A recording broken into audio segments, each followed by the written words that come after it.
All right, this is the second time I'm going to record this. Hopefully, it all goes well. Unfortunately for you, I am going to be on my squeaky ass chair, so you're going to have to deal with that. But hopefully, what I have to say is kind of helpful, and to be honest, it's something I was looking for when I first started immersing. So, where to begin? Um, I think I just kind of want to start off with something that if someone doesn't have time to watch all this video, quick thing would be if you were to learn a Romance language and invest like 300 hours to 500 hours, you would not believe the amount of progress you can make. And then if you were able to bump that up to 700 hours or even 1,000, I really struggle to see how someone would fail to get through at this stage. And that is a really big thing to say at this stage. But the reason why I say it is because now I'm at a point where I relax to Spanish. I don't feel the need to sentence mine. I can enjoy most TV shows depending on, well, it doesn't really depend on the genre really. If I struggle, I'll just flick on the subtitles, but it's fine.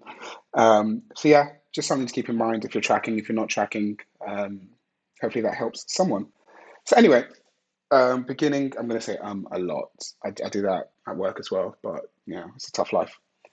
So why did I start with Spanish? So I started a new job in earlier this year. The person I was shadowing and he was helping with my onboarding, he was learning German at the time through the Fluency Made Easy method by Ikena. If you're not familiar with it, it's a very output heavy method.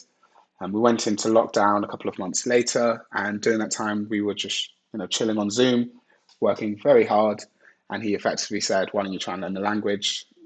At the time, well, even now, Spanish made the most sense, and that is because one, I have friends from uni who are from Spain. One of my parents studied in Granada while they were at uni.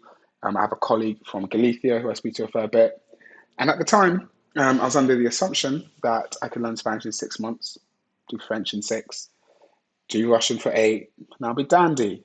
Um, More than way over a year later, because that was what was that? That was March 2020. We're now in December 2021, so definitely took a little bit longer than that. So I guess I'm quite lucky in a way because if it wasn't for the pandemic, I don't think I would have learned a language. It was never on my radar. It was never something I was keen to do. A little bit lazy in that sense, but oh well. Made the decision on the whim, and I'm very happy I did that. So I guess I'll start with the summary of the Fluency Made Easy method. So with that, it's basically you just stack certain programs on top of each other. So I did Pimsleur for a month and a half, a month and a bit, and that was just a listen and repeat. Then I did Asimil for just over 3 months, and that I was reading the dialogue. I was putting sentences into Anki, and my Anki was a mess, absolute mess. I'll take a step back here, and you can see I was doing 500 cards a day, white hot heat, and then as usual happens is you burn out. I tried again, tried to do a little bit better, but 600, my God, no wonder I burnt out again. Anyway, I started sentence mining and I started with 10. For most of the year, it was between 7 and 5 cards. But yeah, I was doing that during that time. I don't know how I was wrecking so many cards. I'm fairly sure I had an Asimil deck. I had the top 5,000 word deck, but I was doing it in a random order and I was doing front and back. I know, shambles. And then from there, I progressed on to doing Glossica, which was a listen and repeat program as well. And then around that time, that's when I started doing italki lessons fairly frequently. Now, I'm quite an extrovert. So even after like a month of doing Asimil, I think I started doing italki lessons and it was, I wouldn't say it was horrific. That's me exaggerating, but I must have been terrible, but I felt like I was amazing, which is a stark contrast between skill-based learning and immersion learning. I think it was a few months into learning and I was already on italki calls and I was just talking away, blabbering away. I remember I would only speak in infinitives as well, so it was a mess, but it was fun.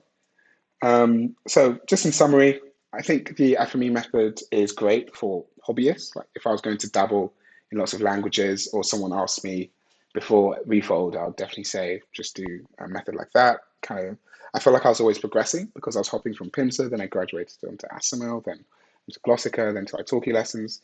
So I never really felt stagnant. However, there's one last stage where you kind of move over into output, and I don't want to ruin it because you can pay and read it. But effectively, you build your vocabulary by doing italki lessons. And I remember after a few lessons, it just didn't, not didn't make sense, but I didn't feel like I'd be able to reach the level I thought I wanted to. So that's when I thought I'll give learning a go. Now, I was always aware of immersion learning. Like whenever I do something, I tend to just jump all in, for better or for worse. However, I think it was around the time I was doing ASIMO. Um, I came across MIA, came across AJAT, didn't read the website, but I saw the subreddit. That was more than enough for me. And I went on to the Japanese Quick Start Guide, opened the page, saw 5 hours of active, 500 of passive, closed that and said, you must be crazy, and kind of left it from there. I think I still kept watching Matt's videos and I was aware of the immersion learning. It made sense. But in my head at the time, I had to commit a minimum of 5 hours active, 500 passive. So it just didn't make any sense. I just didn't have the time at the time. I was in a new job as well. So, new job feeling, you feel like you have to be doing the most. Um, so I just didn't look into it. I was still aware of it, but just didn't do anything with it. And also because there was a Reddit comment, which I saw fairly early on when I started learning Spanish, which was someone mentioned one of the main reasons why people struggle to learn a language is because they bounce from method to method. So I made that promise to myself that I would stick with one, run it through, and then I'll swap over. And and yeah, so I did. And I think, to be honest, I have no regrets. It's kind of allowed me to compare and contrast between skill-based learning and immersion learning. Um, Immersion learning definitely wins, but if you're a hobbyist, there's always skill-based learning to kind of help you out. So, what else do I want to talk about for that? Yeah, burnt out on Anki a fair few times, as you can see here. So if you have a feeling, if you ever feel that Anki isn't for you, honestly, just put the new cards down, give it another go because well, I did it 3 times before it really stuck with me. Um, yeah, kind of just some word of advice there. What else now? Let's go into the immersion part. So by this point, so I started immersion learning 1st of November 2020, and I'm kind of marked that by my sentence bank. So I started making some cards from a TV show, Aki no Biba. And yeah, I started my sentence bank. I also started learning the 1,500 words again. I was suspending a few of them. If I didn't know it, I'd learn it. If I didn't, I'll just skip it. And then I also bought a grammar book. I was just flicking through that.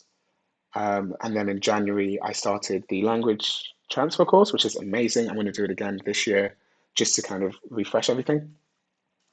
So yeah, just to go back, yeah, MIA really, I had some initial very negative thoughts on it, felt a bit cultish, a bit too hardcore. I was like, yeah, I just kind of want to learn a language, really. I don't want to commit my whole life to something, which is funny now you think about it, but never mind. And then Refold came around this time. I think it was December, November, and I'd started immersing, but it was terrible. I think it was very inefficient. I had 2 screens, one with the TV show on, one with the Refold guide on the other, and I kept, looking at both, saying, "Am I just meant to just stare at it? Is it going to work?" So, I started in that way.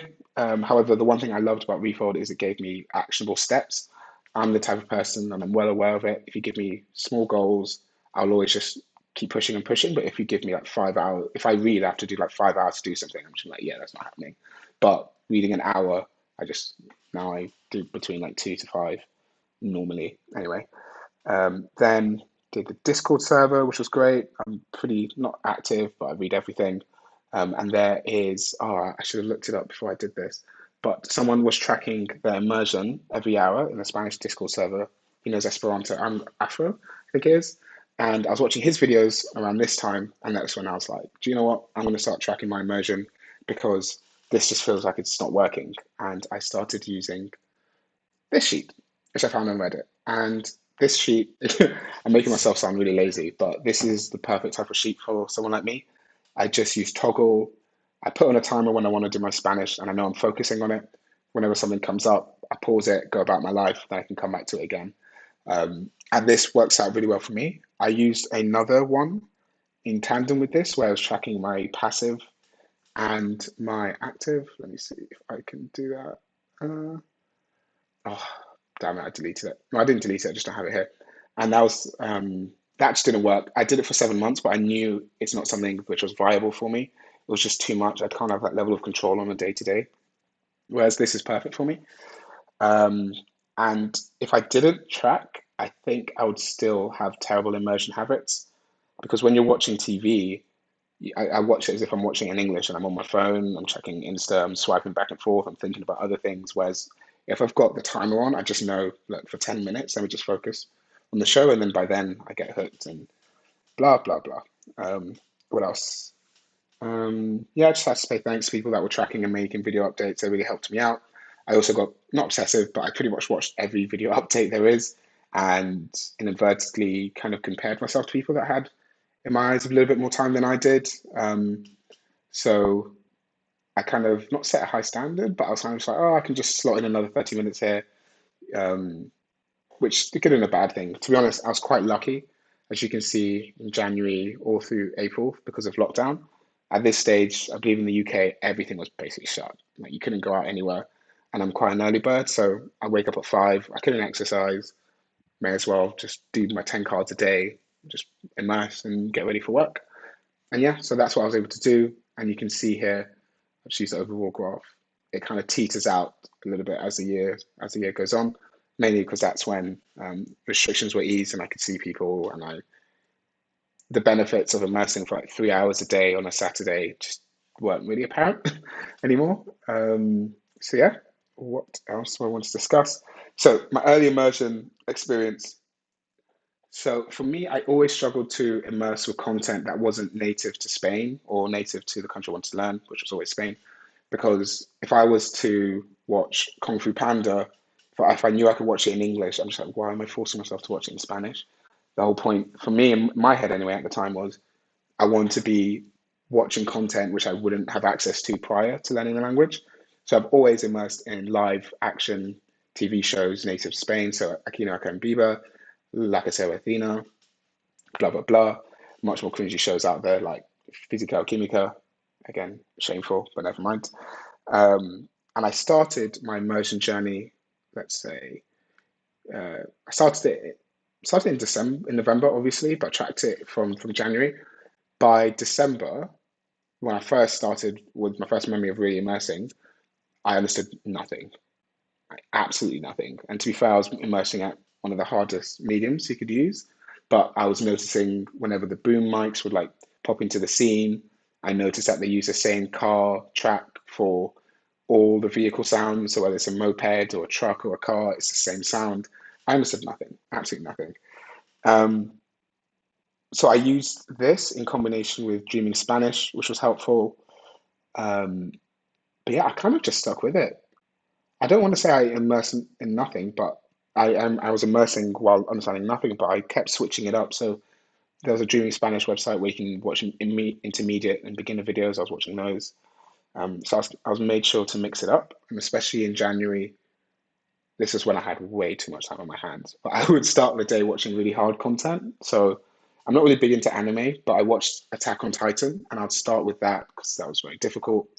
And then I'd go end the day, or as I got tired, I'd then watch streaming Spanish videos, like beginner level videos. Um, but now I just watch whatever I want to watch.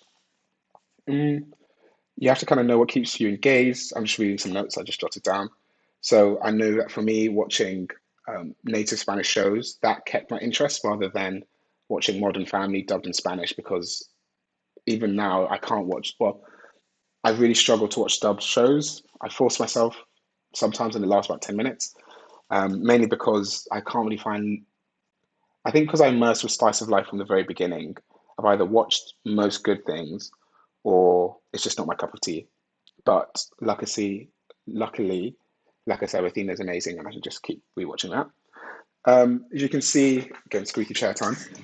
You can see in January that I did serious hardcore mode, 131 active hours. This is actually more than that. In the beginning, you can see I was using this Pomodoro app, and once it hit 410 or 5 hours, I would just count the rest as passive.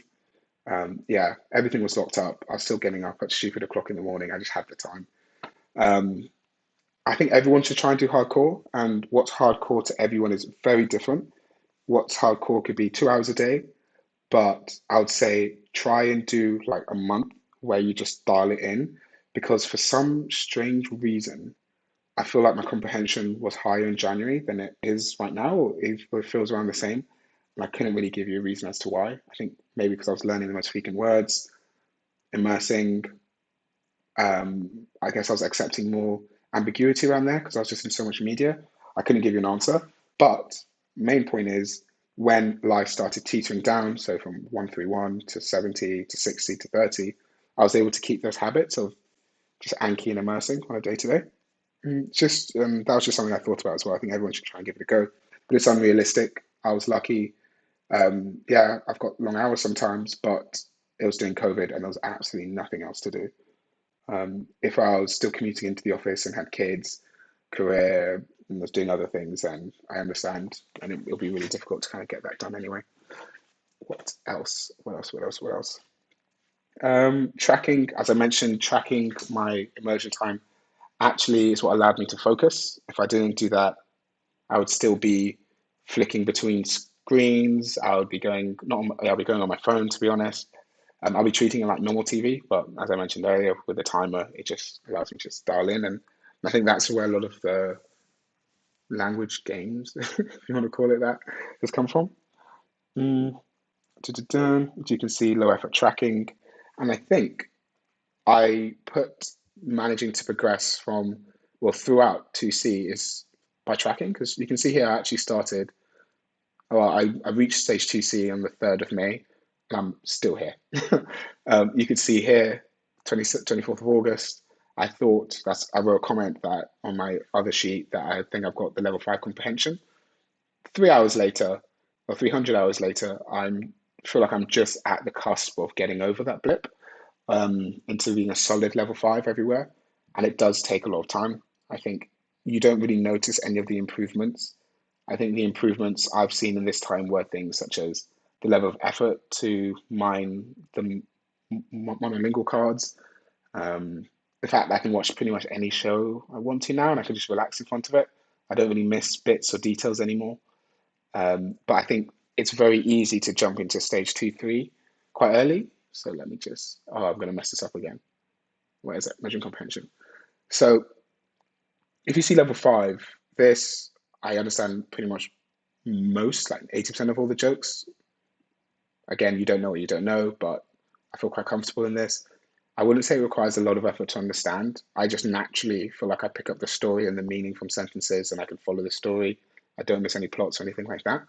However, the area or the reason why I think I'm not ready for stage 3 yet is because I still do miss certain sentences, and I feel that in general, the language takes like that half second or second to really sit, and that sounds a bit weird. It doesn't make any sense, but if you think about it, if you're watching a show and I'm like, I don't understand that, and I pause it, I get it, or if I flick the subtitles on, I'll see the subtitles like, oh, okay, that's what they mean. Um, so I think if I wanted to, I could very easily, not easily, but I could create an argument as to why I'm ready to go into stage three. But I feel like after another 200 hours or an hour or 100 hours, God, I'm tired, it would be fine. Um, yeah, just something I just wanted to highlight if anyone else was in the same position. Anki. I don't know how, but I've somehow managed to make Anki work for me. I've said it a few times now, completely burnt out on it before. But then when I started sentence mining, it was at this point I was doing around 10 cards a day, but then it just didn't work for me. I needed a level of flexibility that, for example, if I wake up and I'm just super tired, I can't be bothered doing Anki, I can do it out in 10 minutes. Or if I wake up and have to rush, I'm going to go see a friend or something, I can still do it. 5 to 7 makes sense, works for my lifestyle. However, I've bumped it up to 10 more recently. And that's because I feel like a huge aspect of getting through stage 2C is actually building up your vocab. So whenever there are words I miss, to be honest, they're quite random words. Like I learned the loads from muscle the other day. Um, like why would I ever come across muscles beforehand? But never mind. So I bumped that up. Hopefully that can speed up some of my progress. I use the Mugaku, what's it called? pass, fail, and then mass retirement, just because I'm not trying to do excessive cards or whatever. And now I've been very consistent since then. I'm not really sure what else to add with Anki. I think I've had Rigaku since it came out.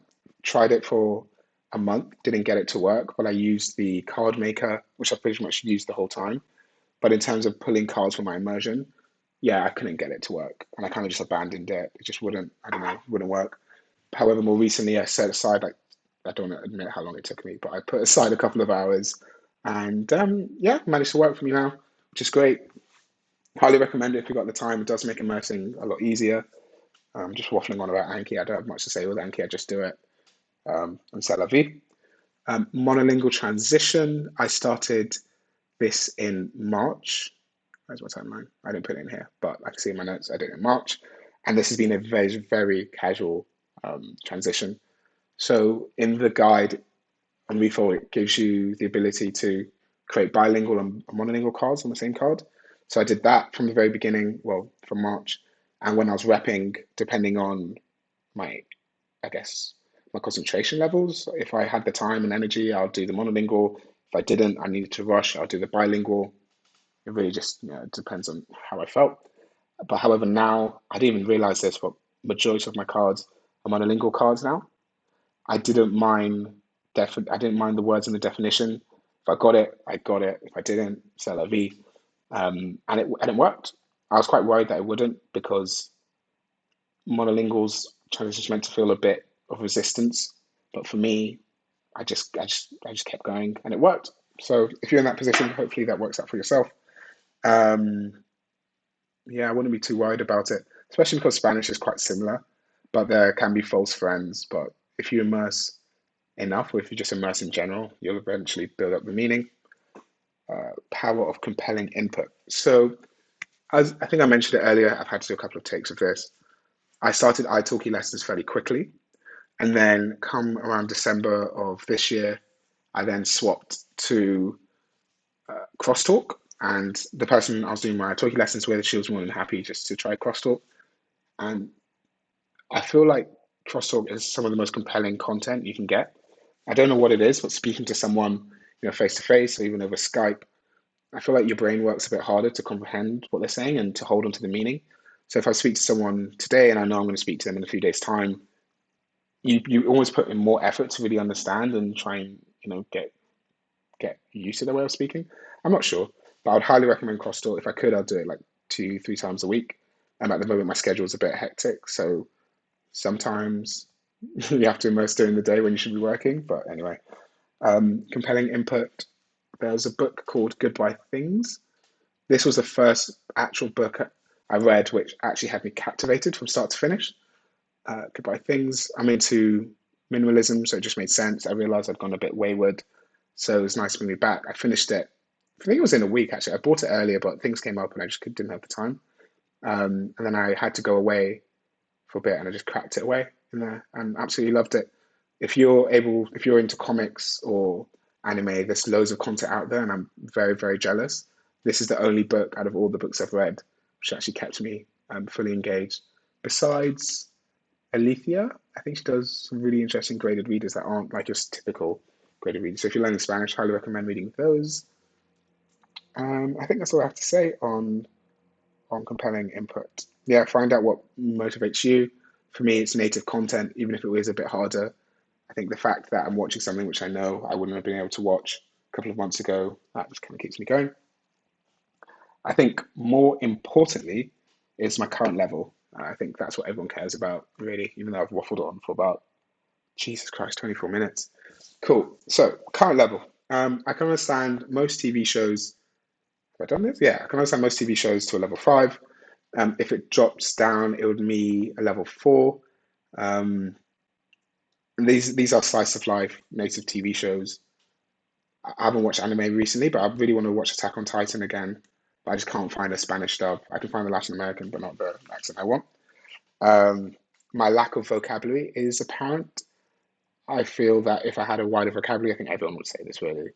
I think I'd be in a much better place, but I took a very casual stance on mining.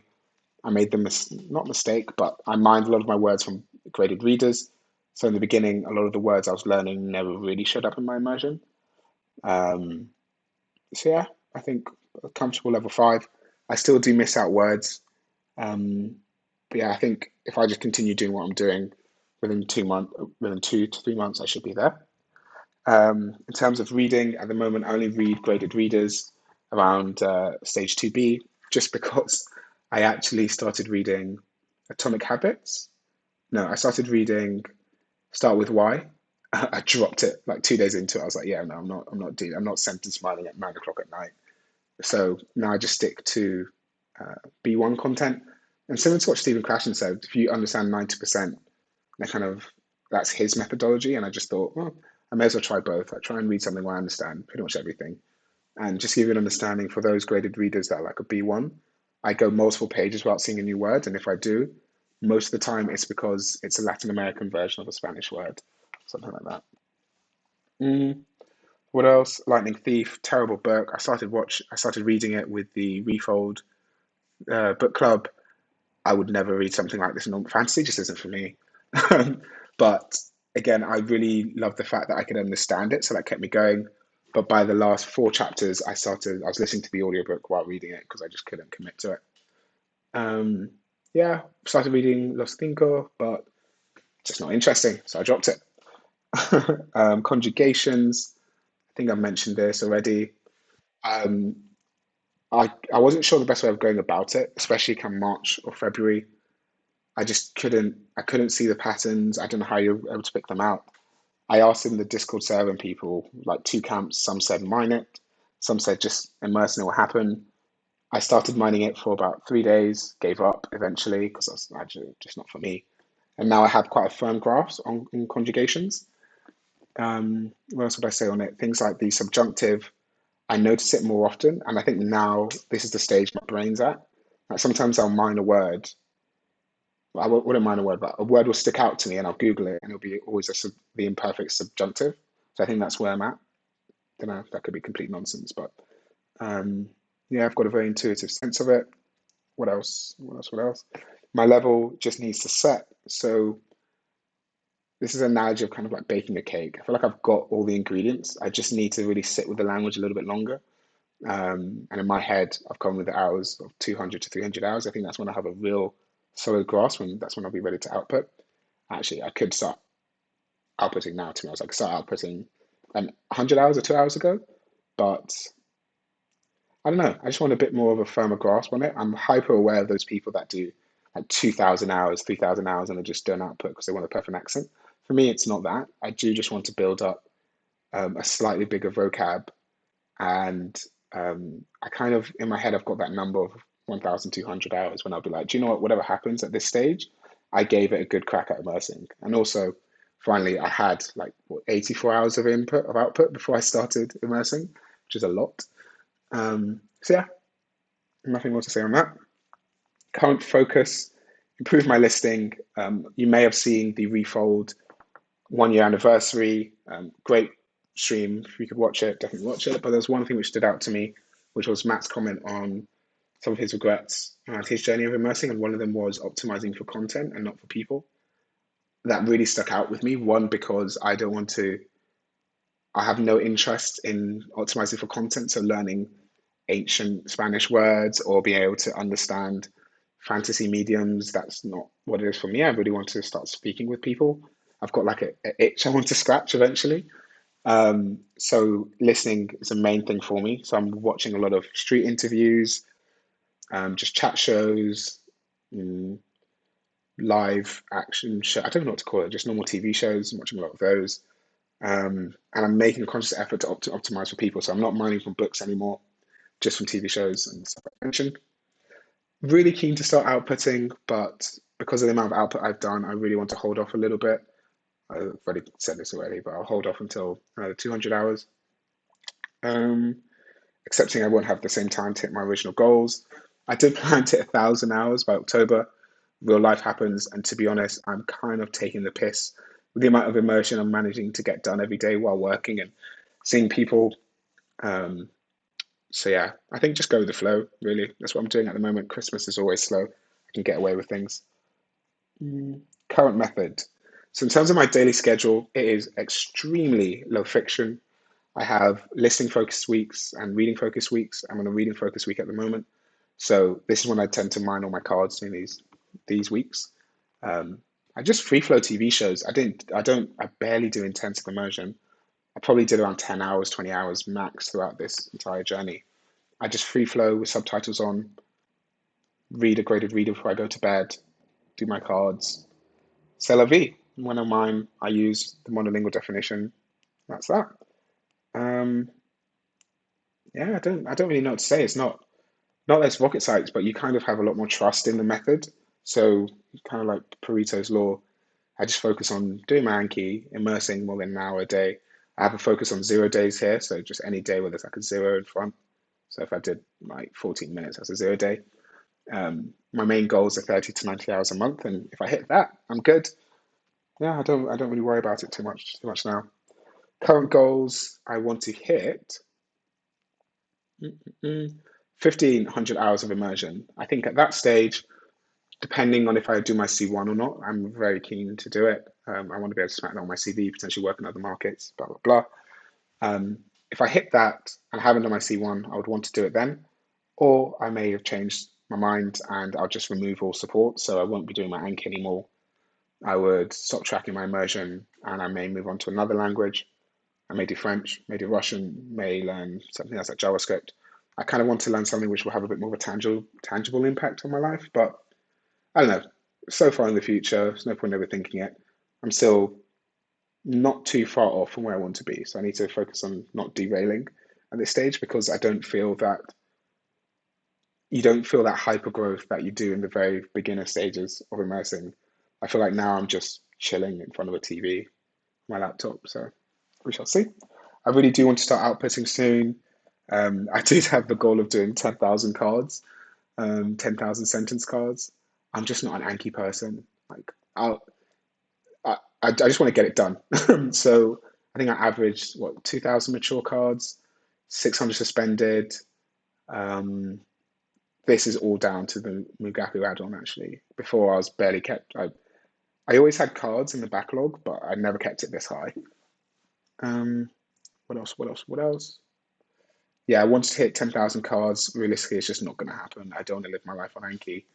Lots of people have gotten fluent without it. I think if it could speed me up into stage three or stage 3B, then so be it. I'll keep doing it. Yes, and differences in output. Something I did want to highlight as well because I did have a huge focus on output in the beginning. I think I did my first output italki lesson like a month or two after I started learning. Um, However, compared to now, I speaking there seems to be this blocker, and I don't understand why, because I'm still the same person. I still love talking to people. But I think because I've spent so long listening to quote unquote correct Spanish or perfect Spanish, as soon as I open my mouth to speak Spanish, I'm always hyper aware that I could be making a mistake here, or is that the right conjugation? And the thing is, like, no one gives a shit. No one cares. I live in London, and the amount of international people I come across, there's never been once where I've thought, oh, they use this word wrong. It's just if you're saying something of interest to someone and you're keeping them engaged, they don't care. And also, I've paid this person. Well, you're paying this person, and they're helping you out to learn a language, so it's just natural. Um, I don't know. It's such a stark difference. So part of me wants to output now, so it doesn't get worse. But at the same time, there's no rush. I don't think it's like something scary in my closet. I'll do it when I need to do it. But yeah, I just wanted to highlight it. If people feel like they're a bit anxious around outputting. I don't even think it's the person. I think it really is the method to think I've gone 1,000 hours not speaking and here's the grand finale and I'm going to come out sounding like a native Spaniard. It just doesn't happen like that. I think even if you did 5,000 hours, the second you're not going to open your mouth and sound native straight away. So yeah, I'll try and keep that in mind. And also Matt mentioned as well, I keep saying Matt, let's see if he's a messiah or something. But he mentioned that he would do early output or earlier output, and I think that is something people should work in. I'm saying that being a hypocrite and not doing it, but it would get rid of that performance anxiety or anything which could come up. And plan for 2022, 1,500 hours, start French or Russian, new hobby, regrets. bulk uploads from books that didn't match my immersion. I didn't mind dictionaries, could have sped up my progress. I should have bumped up my cards earlier in 2C, but if I did do that, I may have burnt out and just not done my Anki. I like the position I'm in now where I'm still moving forward. Not checking the conjugations. Maybe that could have sped me up a little bit more. Maybe I would have hated my immersion. I don't know. Worked out for me now. And update videos. So I feel like I've watched pretty much every AJAT, MIA, Refold update video, and they're really helpful in gaining a sense of faith in the method, especially in the beginning, because I started not understanding jack, nothing. I remember waking up and playing Ollie Richard's beginner Spanish book on my phone, and I just white noise, absolute white noise. So it's really hard to commit to it, but one, it does work. And two, I think the point is with these update videos, I could very easily have let myself become that person where I just immerse like 10 hours a day and I just shut everything off. And I guess I kind of did because in the beginning, I was lucky that COVID was a thing. And then around, I guess, May, June, July, even August, I was struggling to balance everything because I still wanted to make the progress I did while everything was closed because of lockdown, while also seeing my friends and work and, just having a social life. It's all about balance. I have sneaky ways of doing it now, like being able to get my immersion in, but I don't know. It's just something to keep in mind. No one else has your exact same lifestyle and priorities.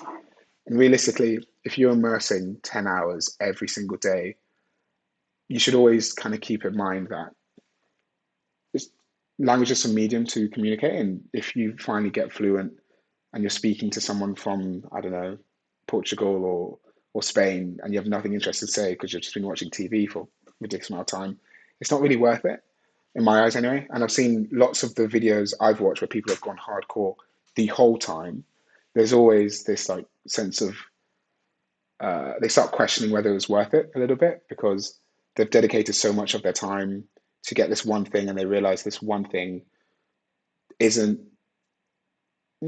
doesn't really give that much tangible value. I don't know. I know I'm kind of talking out loud here, but effectively what I'm saying is don't go too hardcore. Life happens. Um, Learning a language isn't going to, excuse me, change your world or change your life or anything like that. It will make you more cultured or blah blah blah. But yeah, just like a warning because that's something I kind of not battled with but toyed with as I was progressing from COVID to reality a little bit. And luckily things are picking back up for me as I'm learning to balance things out. But yeah, hopefully that helps people. I don't know if there's anything else I should have added. If you want, I could probably create a document with all the resources I use because, as I mentioned, my colleague from Galicia, she just riddles me off TV shows I should watch. And another thing, actually, is Aquino Akembiba is the closest thing I'll ever get to seeing a native's face, like in shock. If you're learning Spanish and you mention the show to them, it blows their heads that someone not from their country is watching it. I don't understand why. It's an amazing TV show. Anyway, I'm gonna slap this on YouTube and let me know if you guys have any questions. More than happy to help. Bye.